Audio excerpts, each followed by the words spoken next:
ছিল বা বিডিআর বিদ্রোহ ঘটেছিল, হোয়াট এভার মেবি। এটা বাংলাদেশের ইতিহাসের অন্যতম একটি কালো অধ্যায়। এরকম একটা দুঃখজনক ঘটনা, যে দুঃখজনক ঘটনার প্রেক্ষিতে একটি বাহিনীর বিডিআর, বাংলাদেশ রাইফেলস, সেই ব্রিটিশ জমানা থেকে এই নামটি চলে আসছে। তো সেই নামটিকে বাদ দিয়ে নতুন একটি নাম দেওয়া হয়েছে বিজিবি। তো সেই যে বিডিআর, যেটির ধারাবাহিকতা, ট্রেনিং, সব কিছু সেই ব্রিটিশ জমানা থেকে চলে আসছিল। পাকিস্তান জমানাতে সেটা ছিল যে নাম, ওই একই নামে পরিবর্তন করে বিডিআর হয় স্বাধীন বাংলাদেশে।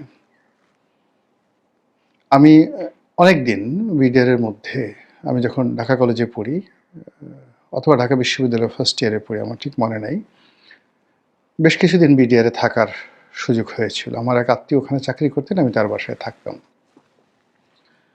তো সেই বিডিআরের ভেতরকার, একেবারে পিলখানার ভেতরকার যে পরিবেশ এখন আমার চোখের মধ্যে ভাসে। দ্বিতীয়ত, আমার যে বাসাটি ঢাকাতে, আমার যে ধানমন্ডির বাড়ি, এটি একেবারে বিডিআরের লেকের পাড়ে। এ পাশে একেবারে নাইম ঢাকা কলেজের গলির একদম শেষ বাড়িটা, ওখানে আমি থাকি। এরপর তৃতীয়ত, যে এই ঘটনাটি যখন ঘটেছে তখন আমি সংসদ সদস্য। চতুর্থত, এই ঘটনা যেদিন ঘটল সেটি সকালে যখন ঘটেছে, সেই সময়টিতে আমরা একটা ট্রেনিংয়ে ছিলাম। আর আমার স্ত্রী, পরিবার পরিজন, এটা তারা সৎচক্ষে এই দৃশ্য দেখার সুযোগ হয়েছে। এবং সকাল 10টা থেকে যে কয়জন 6-7 জন সংসদ সদস্য যারা শেখ হাসিনার বাড়িতে এসেছিলেন, আমি তাদের মধ্যে একজন ছিলাম। এবং ওই বাড়িতে সেই সকাল 10টা থেকে, অর্থাৎ যমুনাতে সকাল 10টা থেকে সেই বিকাল 4টা পর্যন্ত আমরা সেখানে ছিলাম। কাজেই আমার কাছে এই দৃশ্যটি, এই ঘটনাটি, প্রেক্ষাপটটি একটি অদ্ভুত। আমি একটার সঙ্গে আর একটা কখনো মেলাতে পারিনি। আমার মধ্যে যে ভয় ছিল, যে আতঙ্ক ছিল, ক্ষমতা হারানোর যে আতঙ্ক কাজ করেছিল, এবং ওই দিন বা ওই রাতে মন্ত্রীপাড়ার যে দৃশ্য, যেটা আমি দেখেছি, এবং ক্ষমতার একদম কাছাকাছি থেকে যা কিছু দেখেছি, তার সঙ্গে পরবর্তীকালে আরও কয়েকটি ঐতিহাসিক ঘটনা ঘটেছে। সেই ঐতিহাসিক ঘটনাটা হলো যে আমি যখন আবার 2013 সনে জেলে গেলাম, কাশিমপুর জেলে, ওই জেলে প্রায় 800 সেই বিডিআরের যারা সাজাপ্রাপ্ত হয়নি তখনও, যাদের বিচার চলমান ছিল এবং অনেকে সাজা পেয়েছেন, তারা সেখানে ছিলেন, চাকরিচ্যুত সেই বিডিআর কর্মকর্তা না, ঠিক বিডিআর সদস্য। তো তাদের সঙ্গে খুব অন্তরঙ্গ পরিবেশে কথাবার্তা বলার সুযোগ হয়েছে, এবং ভিতরে যে আসলে কি হয়েছিল সেই বিষয়গুলো নিয়ে আমি অন্তত 300-400 জন লোকের সাক্ষাৎ নেয়ার আমার সুযোগ হয়েছিল। জেল থেকে বেরোয় আমি একটা বই লিখি, এমপির কারাদহন, যে বইটি বাংলাদেশ প্রতিদিন পত্রিকাতে অনেক দিন ছাপা হয়েছিল নিয়মিতভাবে। তো সেখানে এই কথাগুলো ছাপা হচ্ছিল, এবং ওটা সম্ভবত সরকারের যারা লোকজন রয়েছেন তারা ওইটা সহ্য করতে পারেননি। ফলে ওই বইটির অর্ধেক অংশ বাংলাদেশ পত্রিকায় ছাপা হয়েছিল, আর বাকি অংশ সেই পত্রিকা কর্তৃপক্ষ 2013 সনে ছাপাতে পারেনি। যা হোক, সেটি বই আকারে ছাপা হয়েছে, অনেক মানুষ পড়েছেন। কিন্তু সমস্যাটা হলো যে আমাদের দেশে তো আসলে বইপত্র পড়া বা পত্রপত্রিকা পড়া, এটি কর্তা ব্যক্তিদের আসলে ধাতে হয় না। দ্বিতীয়ত, যে দার্শনিক চিন্তাভাবনা দিয়ে ঘটনার ভিতর থেকে অন্য একটি ঘটনা বের করা, এবং কোনো একটি ঘটনার মধ্যে কী কী মনস্তাত্ত্বিক বিষয় থাকতে পারে সেই বিষয়গুলো অনুসন্ধান করার মতো যে দার্শনিক মন দরকার, সময় দরকার, ধীর শক্তি দরকার, এটি আমাদের দেশের বেশিরভাগ মানুষের নেই। ফলে আমাদের দেশে অনেক মানুষ তৈরি হয়েছে গোপাল ভাঁড় তৈরি হয়েছে, মীর জাফর তৈরি হয়েছে, ইয়ার লতিফ, রায়দুর্লভ তৈরি হয়েছে, কিন্তু একজন ইবনে খালদুন, একজন হেগেল, একজন কার্ল মার্কস আমাদের এই বাংলার জমিনে কখনো তৈরি হয়নি। আমাদের সর্বোচ্চ দার্শনিক সেটা হলো আহমদ ছফা। আমাদের সর্বোচ্চ দার্শনিক এখন সেই আহমেদ ছফার যে ছাত্র ডক্টর সলিমুল্লাহ খান, এর উপরে আমরা আসলে যেতে পারিনি। এনিওয়ে, এখন এই যে বিডিআরের প্রসঙ্গ নিয়ে কথা বলছি এই কারণে যে ডক্টর মোহাম্মদ ইউনূস সরকার ক্ষমতা আসার পরে সকলের একটা দাবি ছিল যে এখানে মানুষের যে সন্দেহ, যে অবিশ্বাস এবং মানুষের যে একটা সেন্টিমেন্ট, এটা বিডিআর হত্যাকাণ্ড বা বিদ্রোহ, তার পরবর্তীতে এটার পুনর্গঠন এবং এটা নিয়ে আওয়ামী লীগ সরকার যে একটা তদন্ত রিপোর্ট করেছিল সেটা, এবং যে বিচার কার্য, মানে এটা কোনো অবস্থাতেই মানুষের আবেগের সঙ্গে যায়নি, বিশ্বাসের সঙ্গে যায়নি। এটার সঙ্গে কতটা ফ্যাক্ট ছিল, কতটা ফ্যাক্ট ছিল না, এটা পরের ব্যাপার। যেটা ছিল, যখন এই ঘটনাটা ঘটল, তারপরে দেশে দেশের বাইরে একটা নিদারুণ প্রচারণা, সেটা হলো এই কাণ্ড ঘটিয়েছে ভারত। দ্বিতীয় প্রচারণা হলো সেটা 2009 দর্শনে ব্যাপক প্রচারণা, ভারত এই ঘটনাটা ঘটিয়েছে। আর এই ভারতের এই কর্ম ঘটানোর জন্য সেনাবাহিনীর মধ্যে ভারতের যারা এজেন্ট ছিলেন তারা, স্বয়ং শেখ হাসিনা এবং তার যে সকল রাইট হ্যান্ড ছিলেন, যেমন তাপস, তারপরে সেই জাহাঙ্গীর কবির নানক, মির্জা আজম, ওনারা রাজনৈতিকভাবে এই বিষয়গুলো অর্গানাইজ করেছেন। তারপর জনাব সোহেল তাজ, সাবেক স্বরাষ্ট্র প্রতিমন্ত্রী, তিনি এই ঘটনার সঙ্গে জড়িত, আর সাহারাকাতে তো মরে বেঁচেছেন। এই জিনিসগুলো প্রচারটা চলছিল 2009 সাল থেকে। আওয়ামী লীগ শত চেষ্টা করেও এই প্রচারণার বিরুদ্ধে একটা ন্যারেটিভ তৈরি করতে পারেনি। 2 নম্বরে হলো যে পরবর্তীতে যখন আওয়ামী লীগের ক্ষমতা নিরঙ্কুশ হয়ে গেল 2016-17 সনের পর থেকে, তখন এই বিডিআর মিউটিনিটি, এই বিষয়টিকে তারা পাত্তাই দিতে চায়নি। যাই হোক, যখন ডক্টর মোহাম্মদ ইউনূস আসলেন, আসার পর এই বিডিআর হত্যাকাণ্ডের বা বিডিআর মিউটিনি, বিদ্রোহ যেটা, এটাকে নিয়ে একটি তদন্ত কমিশন গঠন করা হলো এবং সেই তদন্ত কমিটির প্রধান রূপে জনাব ফজলুর রহমান নামক একজন কর্মকর্তা, যিনি একসময় বিডিআরের ডিজি ছিলেন, একজন মেজর জেনারেল। তো তিনি সামাজিক মাধ্যমে বেশ জনপ্রিয়, স্ট্রেট ফরওয়ার্ড কথাবার্তা বলেন, টুপি পরেন, সম্ভবত একসময় মাদ্রাসায় পড়তেন। অনেকে তাকে জামাতের রিক্রুট, জামাত ঘেঁষা, এরকম ন্যারেটিভ দেওয়ার চেষ্টা করেন বা ট্যাগ দেওয়ার চেষ্টা করেন। আমি ভদ্রলোককে ব্যক্তিগতভাবে চিনি না, তবে তার কথাবার্তা শুনলে মনে হতো যে তিনি বেশ রাগী একজন মানুষ, ড্যাশিং হিরো। তারপর এত কিছু চিন্তা ভাবনা করেন না, লাইক আদার মিলিটারি অফিসার। তিনি খুব স্ট্রেট ফরওয়ার্ড ওয়েতে কথা বলেন, তার মধ্যে ভারত বিদ্বেষ প্রবল।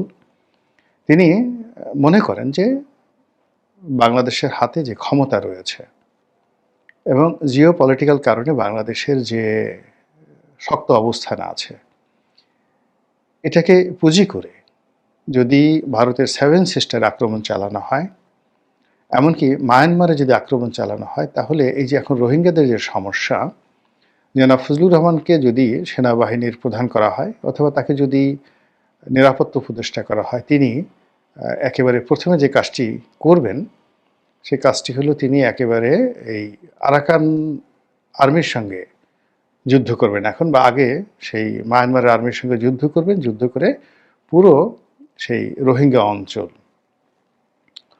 এটি তিনি দখল করে নেবেন এবং বাংলাদেশের সঙ্গে একীভূত করে ফেলবেন। এই কথা তিনি খুব স্ট্রেট ফরওয়ার্ড ওয়েতে গত কয়েক বছর যাবৎ টেলিভিশনে তিনি বলে আসছেন।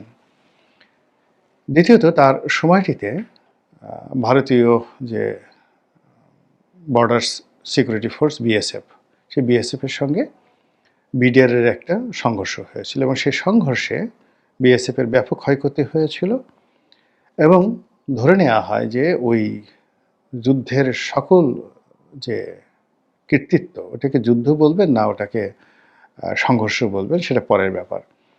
ওটা জনাব ফজলুর রহমানকে একটা বীরত্বের পর্যায়ে নিয়ে গেছে এবং বিডিআর এর যারা সাধারণ সদস্য সবাই মনে করেন যে সেনাপতি যদি থাকতে হয় তাহলে ফজলুর রহমান সাহেবের মতোই থাকতে হয়।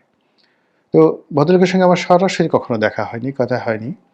তো তিনি টেলিভিশন টক শোতে আসেন, বিশেষ করে যে সকল ইসলামপন্থী বা দক্ষিণপন্থী ইউটিউব চ্যানেলগুলো রয়েছে তাদের পছন্দের মানুষ জনাব ফজলুর রহমান।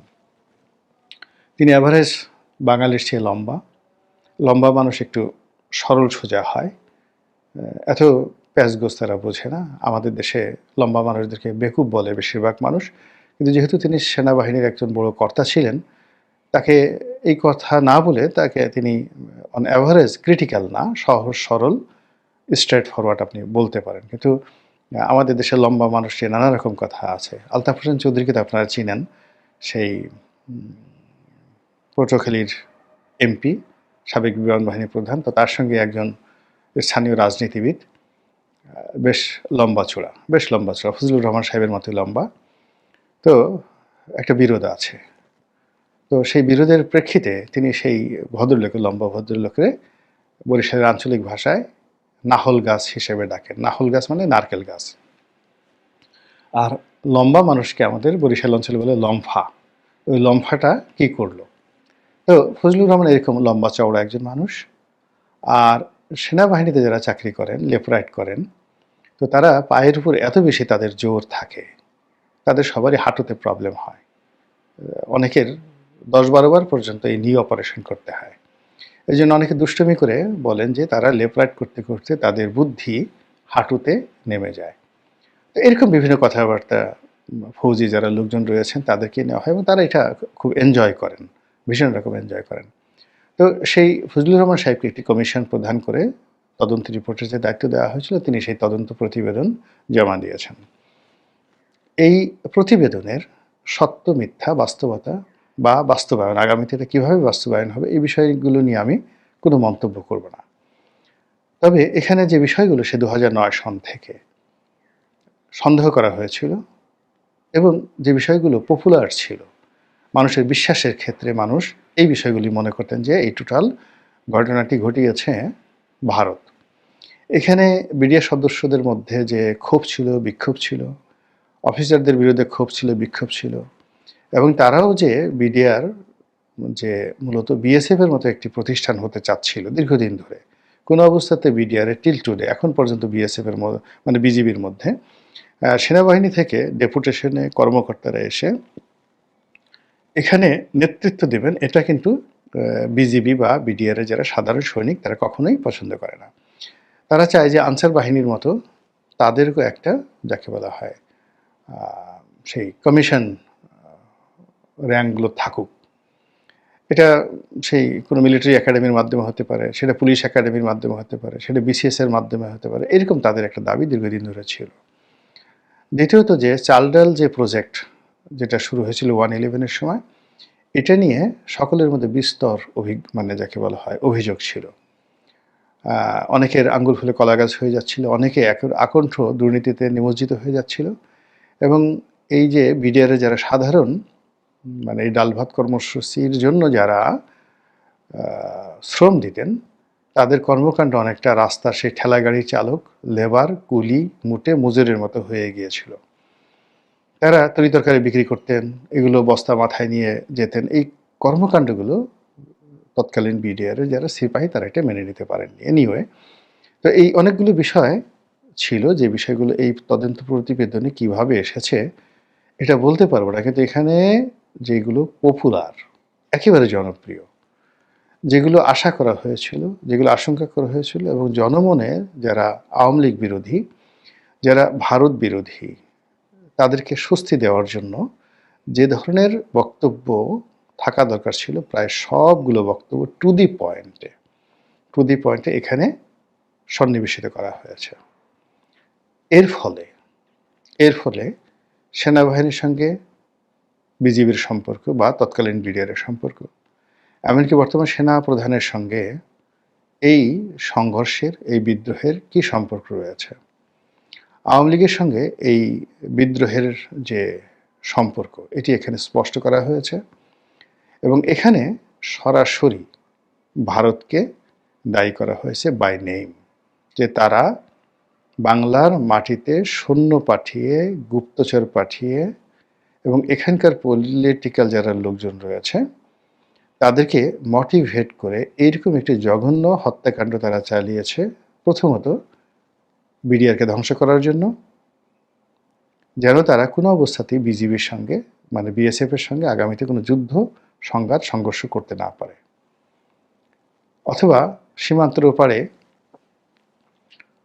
বিজিবি মানে বিএসএফ যখন মানে প্রকাশ্যে মলত্যাগ করে, ওপেন এয়ার, এটা তো ভারতীয়দের একটা অভ্যাস, তো তখন যেন বিজিবি বা বিডিআর তারা ঢিল ছুঁতে না পারে, হাসতে না পারে, বা যারা অতিরিক্ত ভারত প্রীতি তারা যেন গিয়ে তাদের একটু শৌচকর্ম করে দিতে পারে, এরকম যেন একটা দাসত্বের মনোভাব থাকে। এই মনোভাব তৈরি করার জন্য বিডিআরের মেরুদণ্ড ভেঙে দেওয়ার প্ল্যান ভারত করেছে। এই প্রতিবেদনের মাধ্যমে সেটা শতভাগ নিশ্চিত করে দেওয়া হয়েছে। দ্বিতীয়ত, যে সেনাবাহিনীর ৫৭ জন কর্মকর্তা হত্যার মাধ্যমে সেনাবাহিনীর মধ্যে এক ধরনের ভয়, আতঙ্ক, দ্বিধা বিভক্তি তৈরি করে দেওয়া হয়েছে। তো এনিওয়ে, জনাব ফজলুর রহমান যে কাজটি করেছেন, সেই কাজ এখন তার যারা সমর্থক রয়েছেন, তিনি তো যে কমিউনিটিকে রিপ্রেজেন্ট করেন, সেই কমিউনিটির পীর হজরতুল আল্লাম, তাকে অনেকেই মহামানব মনে করেন। তো ভবিষ্যতে সেই গ্রুপটি, দক্ষিণপন্থী গ্রুপটি যদি ক্ষমতা আসে, তিনি হয়তো দেশের নিরাপত্তা উপদেষ্টা হবেন, স্বরাষ্ট্রমন্ত্রী হবেন, বা আরও অনেক কিছু হবেন। তো তার সেই যে শ্রমলব্ধ কমিশনের রিপোর্ট, এটি একটা ইউনিক প্রোডাক্ট। এই প্রোডাক্টটি আমি অনেকগুলো বিখ্যাত কমিশনের রিপোর্ট পড়েছি। কিছু কিছু রিপোর্ট তো সাহিত্যের মানে এত উঁচু পর্যায়ের, তার মধ্যে উইলিয়াম হান্টারের সেই বিখ্যাত দ্য ইন্ডিয়ান মুসলিম, দুনিয়া কাঁপানো একটি প্রতিবেদন, ওটাও পড়ার আমার সুযোগ হয়েছে। তো ফজলুর রহমান সাহেবের এই প্রতিবেদনটি বই আকারে ছাপা হোক, আমরা পড়ি, আর এই প্রতিবেদনের আলোকে যে সকল সুপারিশগুলো করা হয়েছে সেগুলো বাস্তবায়ন হোক, আর যাদেরকে ইন্ডিকেট করা হয়েছে এই ঘটনার জন্য যারা দায়ী, তাদের বিচার হোক দৃশ্য